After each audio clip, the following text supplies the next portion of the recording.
As some call it. Others here who I've talked to within the hour or so at Lee Memorial Hospital call it the Assembly of God. It was a faith-filled group, a men's choir group really, that had come over here to spread faith and fellowship over a joyful weekend, one that quickly turned tragic at about 12:30 in the morning as they headed home on a rural highway. As you take a look at the scene, headed back for Fort Pierce, their home base. 18 people in that van. And what we know at this point is that they go through a stop sign, cross lanes of traffic on that dark rural highway, crashing over an embankment.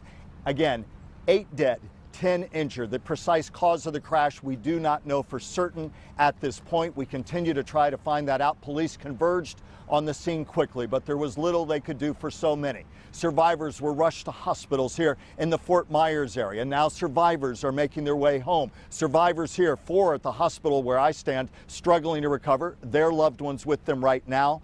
And also loved ones gathering around the survivors who are back home in Fort Pierce. And so many, including 2 sons I talked to earlier, you'll hear from them again later in our broadcast, grieving the loss of their loved ones, in this case a dad who is the rock of a family. You'll hear that story later. The medical examiner in Lee County taking charge of that aspect of this case. Those bodies will soon be released to loved ones into funeral homes so that they can grieve properly back home in the Fort Pierce area. And as for precise causes of death, all of the autopsy investigation ongoing at this hour right now. And so we'll know more details about all of that and more about the nature of the crash, we hope, over the next several days, though it will take some time to piece all of this together. And so from where I stand in Fort Myers talking to loved ones, and you'll hear more from them later, to where my colleague Kelly Dunn is in Fort Pierce, a day